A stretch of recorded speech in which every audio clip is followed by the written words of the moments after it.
amigos da TV Pensamentos Mágicos. É mais uma alegria estar com você. Dessa vez, nós vamos estar com uma pessoa muito especial, uma grande atriz. E eu, particularmente, tive a felicidade de a conhecer ainda muito jovem e acompanhar a carreira dela.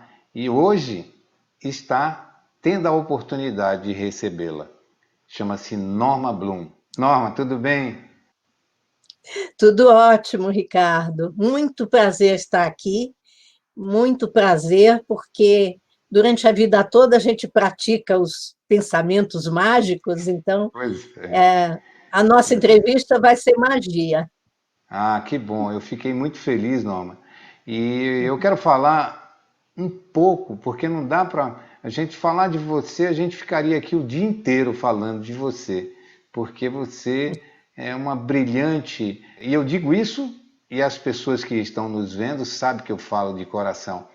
E não preciso nem falar muito, porque as pessoas sabem que você é uma brilhante atriz, contribui muito para o engrandecimento da classe artística e, além de tudo, você fez nada mais, nada menos do que 27 novelas, 17 participações trabalhando no teatro e 15 filmes.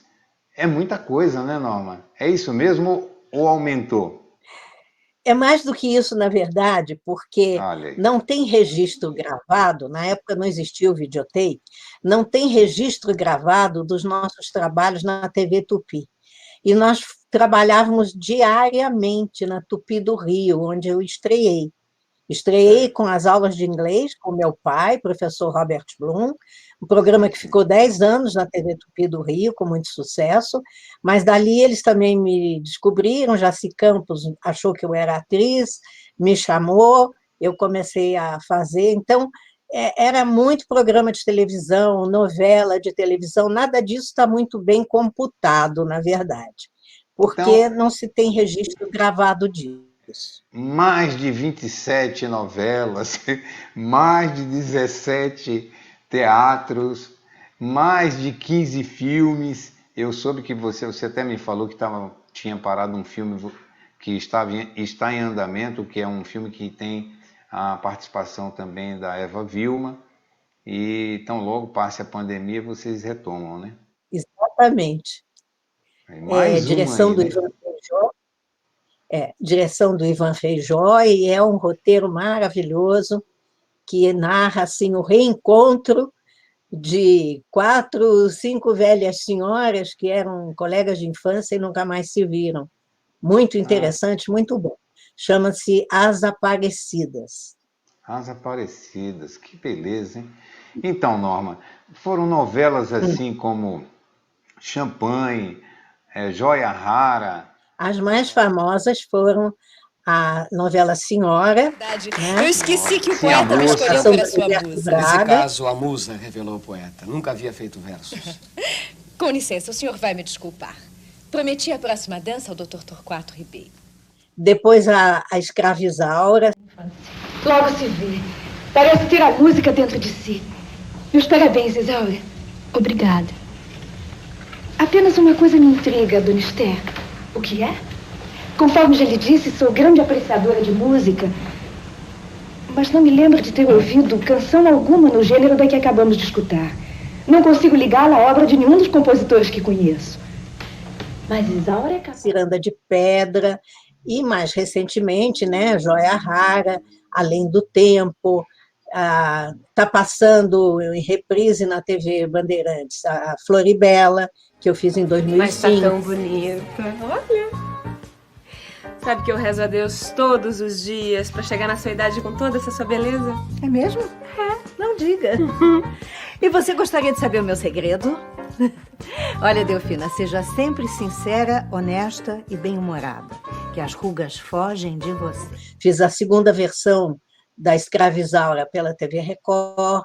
Escravizaura. Mas, e estreei no primeiro dia que a Globo foi ao ar, a novela Ilusões Vidas, pioneiríssima novela, a primeira que foi ao ar no dia que a Globo estreou. Eu sei que você começou muito jovem, né? Ainda garota, com 10 anos. Naquela época você estreava no teatro e com uma peça belíssima, né? Que todo mundo gosta, as crianças gostam, né? Que é a Bela Adormecida. Mas aí eu soube que naquela ocasião a professora, porque eu não sei ainda ao certo o porquê, mas ela disse que você não iria fazer o papel principal e que você iria fazer, sim, uma fadinha muda, que começava sem falar nada e terminava sem nada a dizer. E depois, não bastando isso, ela ainda disse que você nunca seria uma atriz, né? Então eu queria que você falasse um pouco sobre isso. É verdade essa história? E o porquê que ela fez isso, né? É verdade, eu estava com 9 ou 10 anos, devo ter acabado de completar 10. E era um teatro muito bonito, numa praça, o Teatro da Praça, ele se chama hoje. E ali era uma coisa da prefeitura, e tinha aula de declamação de poesia. Aí a professora de declamação resolveu, para o fim do ano, montar uma peça com os alunos das aulas dela, para a gente fazer um espetáculo mesmo, uma Bela Adormecida. E aí, como eu era muito bonitinha, me puseram no papel da heroína, a Bela Adormecida. Só que eu só aprendi a minha língua materna, que é o português, aos 3 anos de idade, quando eu fui posta na escolinha, porque meus pais e meus avós paternos eram refugiados da guerra, da Segunda Guerra, e então tinham aprendido ainda a falar o português, e as minhas 2 línguas iniciais foram o alemão e o inglês. O alemão tem um R mais arrastado, que eu guardei para o resto da vida. E quando eu estudei francês a partir dos 10 anos, eu fiquei muito feliz que eu tenho esse R gutural. Mas em português ele soa, não é? Como um sotaque. E isso que a professora implicou, porque meu R era diferente, né?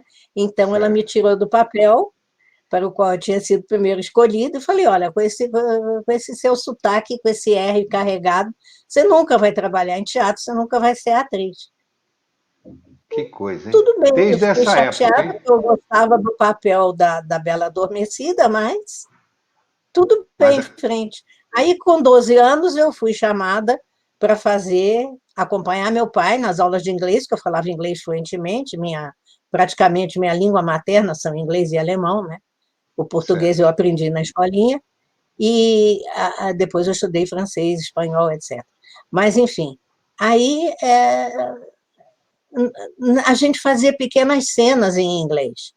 Meu pai, eu e alguns dos melhores alunos das escolas onde ele dava aula de inglês. E Jaci Campos, quando eu tinha quase 14 anos, ele me viu fazendo essas cenas, né? Que a gente tirava de peças inglesas ou americanas, e ele falou, não, essa menina tem talento, me convidou, e eu estreiei num papel de protagonista no Nossa Cidade, ao vivo, na TV Tupi. Eu e Fernando Amaral fazíamos o casal. E a partir dali, não parei mais. A Bela Adormecida que nunca dormiu, né, Norma?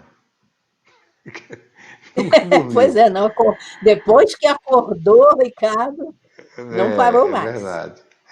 Então, esse foi um episódio na sua vida que você superou grandemente, porque tinha os pais que lhe davam suporte, evidentemente, e você já tinha isso inato, né? Já estava latente dentro de você essa determinação.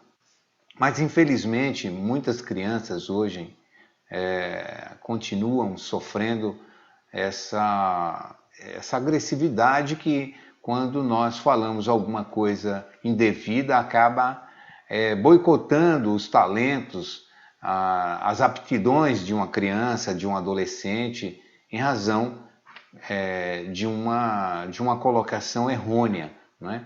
Mas você teve, sim, a felicidade de ter pais participativos e ser uma pessoa já bastante envolvida com a sua profissão, já estava dentro de você, então você acabou superando, né? E aí eu já passo para uma outra questão, que é justamente a Norma Bloom, autora, escritora, que eu acho que você tem mais de 7 livros escritos, e dentre eles são obras infantis. E essas obras, posso destacar 2 delas, que é o Ovo de Cristal e o Dragãozinho Sonhador. Em particular, o Dragãozinho Sonhador, porque ele sofre bullying, mas ele vai à luta, sai de casa e conhece muitos amiguinhos, descobre muitas coisas importantes e ele supera aquela dificuldade também, dando um exemplo de determinação. Eu queria, aproveitando essa literatura, que você me dissesse como isso poderia ser revertido, ou como o Dragãozinho colocaria isso para os pais hoje, que têm seus filhos, seus sobrinhos, os avós, enfim, de um modo geral, os educadores, com relação a essa temática tão importante que é incentivar as crianças, tanto na literatura, no mundo da literatura, mas sobretudo como conscientes, criar crianças, educar crianças conscientes para um mundo real, não só lúdico, mas fazer com que tanto a parte mágica quanto a parte real se interajam e a criança cresça sendo verdadeiramente participativa nesse crescimento, seja autônoma. O que você me diria? O que você nos diria com relação a isso? Olha, Ricardo, eu acho fundamental que no trato com crianças, principalmente dos pais e dos professores e de outras pessoas que convivem com uma criança, ter muito cuidado quando vai fazer uma crítica. Claro que criança erra, criança é levada às vezes, criança vai fazer coisa errada, mas eu não estou falando que é de passar a mão, não é isso, mas Claro. A forma como se fala.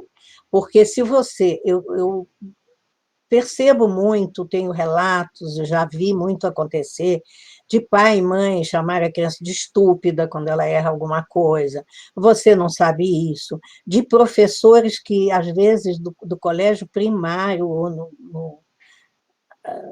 como chama, no nosso tempo a gente chamava de jardim de infância, né? Mas assim, primário. no primeiro... Fundamental, né? Na verdade, a primeira socialização da criança com outros adultos que não são os pais ou os avós, né? E já começa a ser assim, posta para baixo, aquilo trava vários talentos possíveis, como você disse, e trava o desenvolvimento emocional e intelectual de uma criança. Então, a gente tem que ter muito cuidado. E uma coisa que eu fiz com meus filhos, eu tenho 4 filhos e depois uma adotiva, mas que eu já adotei adolescente, já quase adulta, né?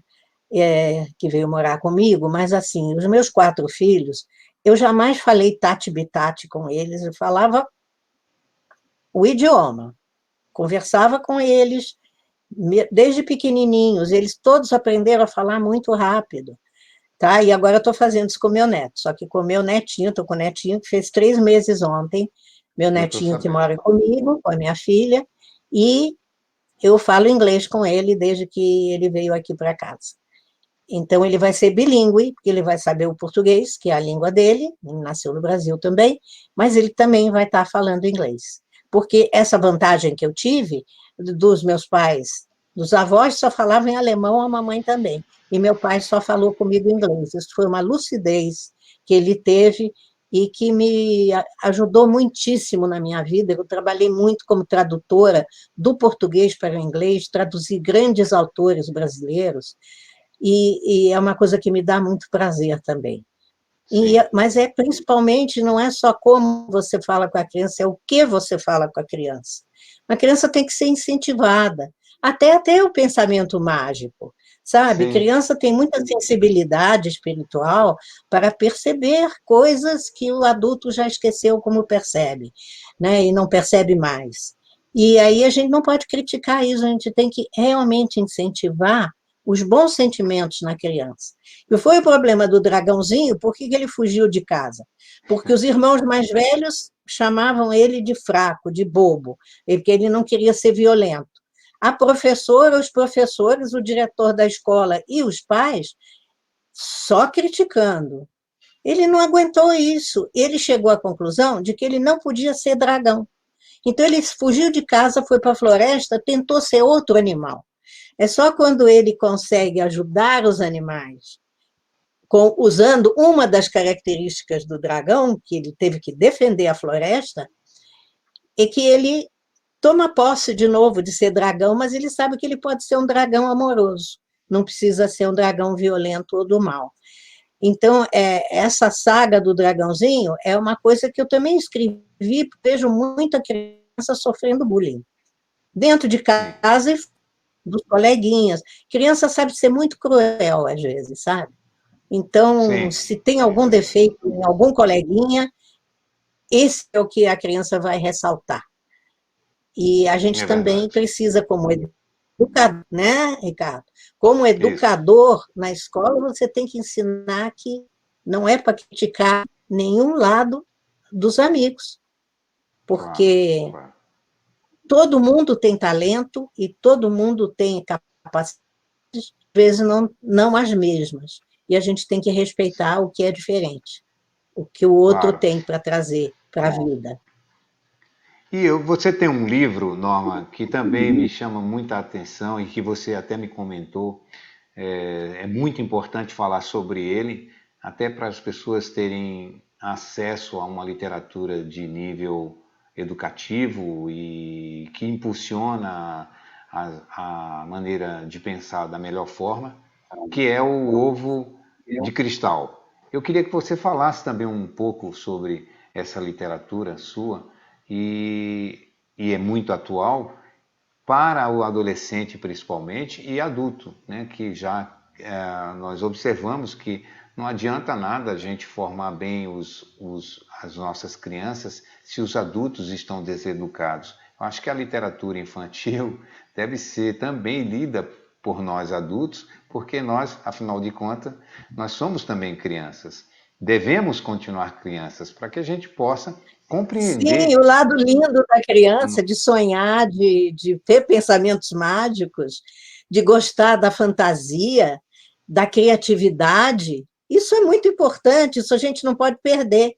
A gente tem que envelhecer continuando criança, respeitando a nossa criança interna.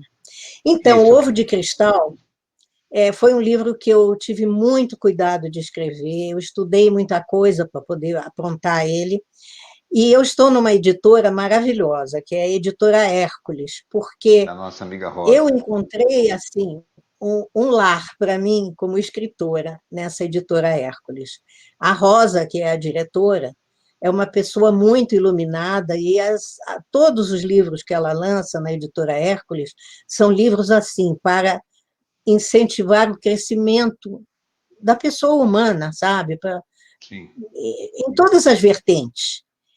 E o Ovo de Cristal, ele está classificado pela biblioteca, eu acho que pela Câmara Brasileira do Livro, como um livro infanto-juvenil. Mas, na verdade, ele é para todas as idades, a partir dos 10, 11 anos. Sim. A partir do momento em que a criança sabe ler, consegue ler. Porque eu tenho leitores até de 7, 8 anos e leitores adultíssimos já, que amam o livro, porque ele tem muitas camadas, né? O que é o Ovo de Cristal? O Ovo de Cristal é um apetrecho que, na fantasia, eles mantém o equilíbrio dos universos. E ele foi roubado do seu lar sagrado por um grande bruxo do mal e foi parar numa pequena cidadezinha, onde tem uma série de crianças que têm habilidades especiais que vão se revelar ao longo da história. E a nossa pequena heroína, ela acaba caindo numa armadilha do bruxo, porque o ovo do bem, mas é um humano que tem que levar ele de volta ao seu lugar sagrado. E aí acaba na casa dessa menina e do irmão dela, e ela acha que já viu aquele ovo lá na lojinha do bruxo, vai até lá, cai numa armadilha e passa por perrengue até conseguir salvar os universos, né? E nisso ela tem ajuda de fadas, tem ajuda de alquimistas, tem ajuda de animais, tanto sagrados quanto a cidadezinha lá, porque o irmão dela mobiliza os e aí ele entrou na história. Em resumo, o que ela tem que fazer? Ela passa por 7 portais. A cada portal, ela tem que aprender uma grande qualidade humana, incorporar essa qualidade ao caráter dela, vencer os desafios. E assim ela vai por etapas, até chegar na 7ª etapa, onde ela consegue, através de um grande autossacrifício, realmente atingir a salvação de todos, através de devolver o ovo de cristal ao seu lugar sagrado. Em cada etapa, ela vai encontrar figuras da mitologia, animais falantes, enfim. Como tem muita aventura, sabe? A coisa não para. Por isso que os adultos gostam muito, mas eles também gostam das lições que a menina tem que aprender, e as resenhas que eu tenho dos leitores que já leram, tanto dos adolescentes quanto dos bem jovenzinhos, como dos adultos, que eu acho que já mais adultos leram meu livro do que criança por enquanto. E por que isso? Porque a gente não pôde fazer um lançamento. O livro ficou pronto e publicado no meio da pandemia e não pudemos fazer um lançamento. Então, essa oportunidade de falar do Ovo de Cristal com você e com todas as pessoas que assistem o seu canal é uma oportunidade de ouro, porque, na verdade, eu acho que o Ovo de Cristal é um livro que tem uma missão. Eu escrevi ele nesse sentido, eu estava possuída de uma criatividade muito espiritualizada, muito espiritual, entendeu? E eu quero que ele sirva assim como um bálsamo para o que a gente está vivendo agora.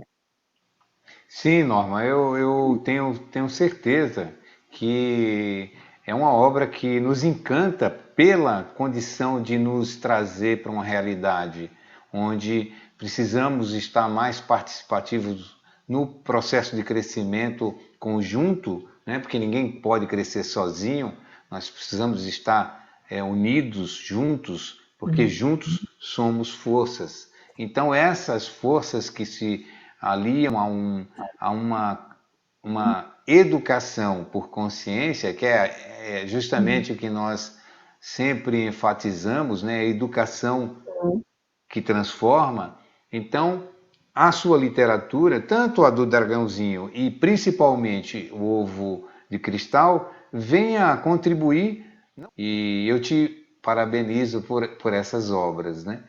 E aproveitando, já que a gente está falando com uma escritora de mão cheia, no sentido de trazer para nós, leitores, histórias importantes e envolventes, você conhecendo o livro As Aventuras dos Pensamentos Mágicos, quando tudo começou, eu queria que você falasse um pouco, porque afinal de contas são integrações de literaturas que se conversam e que têm o mesmo objetivo. Imagine você, Norma, que eu queria entender como é que nós vivemos até agora sem uma educação consciente, sem uma educação por princípio, sem uma educação por norma de conduta, de disciplina. O que você almeja com essas frentes de trabalho que visam justamente essa transformação através da educação por consciência? Bom, para começar, Ricardo, eu fiquei muito encantada com o seu livro dos pensamentos mágicos, né? Aquelas aventuras e tudo, e porque é muito bem colocado também, aquelas qualidades e tudo. E eu acho que é muito fácil, porque é muito lúdico o seu livro, dá muito para a criança se identificar de imediato, né? E é isso, eu acho que a gente, como autores assim de livros para jovens ou para crianças, nós temos que plantar sementes, jogar sementes para a, eu não digo só para a criatividade da criança, mas para a alma dela, porque decepções, frustrações, como a que eu tive lá na primeira peça teatral que eu ia fazer, são muito comuns ao longo da vida. A gente tem que aprender, inclusive, a arte de lidar com elas, né? A capacidade que a gente tem. Então, eu acho que o seu livro, ele ajuda muito nesse sentido, sabe? Da, há uma linha muito tênue entre a autovalorização da criança e ela ser uma criança metida a besta e chata. Não é por aí. Eu digo assim, quanto mais... Porque eu tive muita sorte. Eu tinha uma avó austríaca que ela adorava contar histórias. E eram aquelas histórias folclóricas terríveis da literatura medieval alemã. Sempre tinha a figura da morte, tinha perigos terríveis, tinha um capeta que enganava os outros, os camponeses. É um negócio muito Pesado. diferente, pesado de certa forma, mas para mim, a partir dos 3 anos, ouvindo aquilo, para mim aquilo abria, assim, realmente, eu acho que a imaginação. Sim. Tinha muita imaginação. E também por parte do meu pai, né, que a gente caminhava muito na praia de Copacabana, e ele me contava histórias do folclore inglês, escocês e dinamarquês, etc., então dos vikings também. Eu sempre estive envolvida com isso. E quando muito jovem ainda, porque eu aprendi a ler muito cedo também, falar muito cedo, ler muito cedo, eu gostava muito de ler, até hoje eu sou uma devoradora de livros, eu devorei toda a obra do Monteiro Lobato, e hoje em dia querem censurar o Monteiro Lobato, sabe? Tem coisa assim que eu não entendo muito essa mentalidade assim, que reina muito por aí, que é limitante. Tem que entender que no livro de histórias, e situar as histórias na época em que elas foram escritas, tá? Sim. E aí, de repente, vem, sabe, aliás, vem essa coisa do politicamente correto, que, na verdade, é uma ditadura contra as ideias, contra qualquer tipo de ideia, contra qualquer tipo de existência ou de consciência. Eu acho que tudo bem, tem muita coisa que o educador tem que ensinar, mas que também, pelo amor de Deus, vamos cercear toda a criatividade. A criança é um ser criativo. Se ela não for um ser criativo, ela não sobrevive. Ela se torna depois um bandidinho, um Sim. frustrado, que é o que a gente está vendo muito acontecer na sociedade. E a fantasia sempre foi uma válvula de escape, para mim, para leitores, para crianças e para adultos, né? A gente mergulhar numa história. É como assistir televisão, você mergulha numa novela, numa história, numa coisa, num seriado. Ele te transporta e você pensa outras coisas, você vê outras coisas, é estimulante. A literatura Sim. também, para criança, para jovens, ela tem que ser muito estimulante. E você conseguiu isso com os pensamentos mágicos. Ah, que bom, que bom.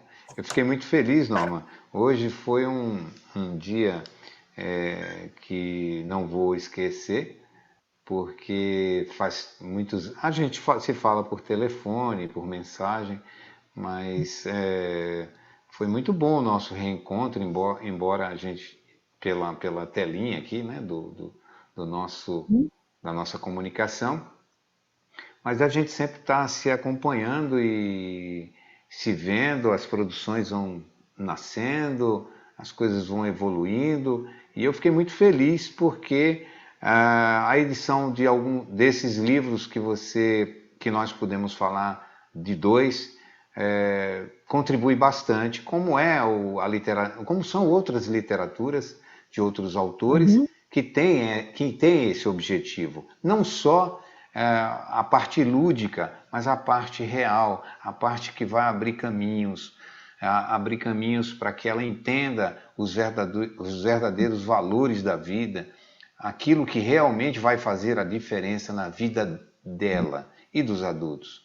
A literatura também, As Aventuras dos Pensamentos Mágicos, que você sabe muito bem, são 7 seres que veio lá do reino das possibilidades e eles trazendo as 7 virtudes visam justamente esse objetivo maior, que é a educação por consciência.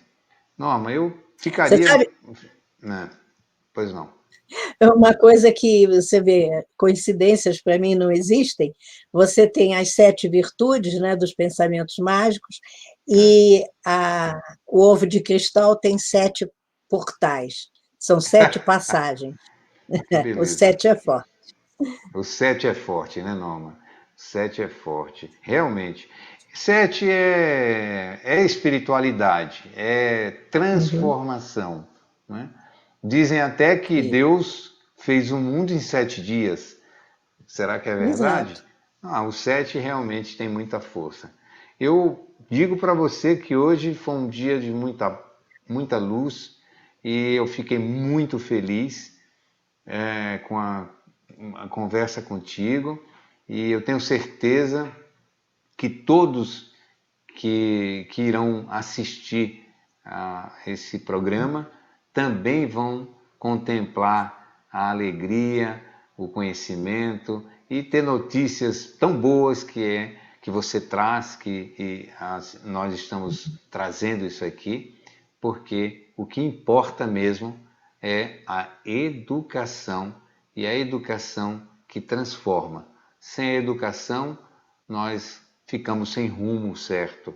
Fica aqui esse grato abraço a você, Norma, e a todos os seus leitores, porque realmente eles são muito inteligentes, pois estão lendo obras importantes, e a nossa grande amizade, que já se estende de muito tempo, o carinho, a minha admiração a você, sempre será mantida no meu coração, e com grande desejo de que outros trabalhos cheguem a nós de sua parte, convidando você para outras oportunidades para a gente dar outras notícias da educação. Eu agradeço muito a oportunidade de vir aqui conversar com você e com seus ouvintes, leitores e visualizadores, né? E eu, em vez de dar uma palavra final, eu vou dar uma prévia de uma coisa para você. Em primeira mão, ninguém da imprensa ou da mídia ainda sabe disso. Eu vou dar um spoiler. No segundo semestre deste ano, vai sair o volume 2 do Dragãozinho. Oh, que beleza. E é Sonhador, uma aventura na Lua. Ele vai com alguns dos amigos dele numa nave espacial e vai ter muitas aventuras na Lua. Que beleza, é hein, isso. Norma? Que beleza. A nossa ilustradora, que foi a mesma, a Caroline, que ilustrou o Dragãozinho 1, magnificamente, já está quase com todas as ilustrações prontas para a gente entregar para a Rosa e ela mandar diagramar e imprimir, e até o segundo semestre nós vamos ter o Dragãozinho 2. Boa notícia! Uma boa notícia. Muito obrigado, Norma. Eu fiquei muito feliz, realmente. Agradeço a Rosa, que é uma amiga querida e tão atenciosa, e a você, por tudo que você fez, por tudo que você faz. Você é um exemplo vivo da determinação, da garra, do profissionalismo, assisti muitas novelas suas e eu adoro você. Você é uma grande amiga. Obrigada. Muito obrigado por tudo, tá bom, Norma? Que Deus te abençoe sempre, tá bom?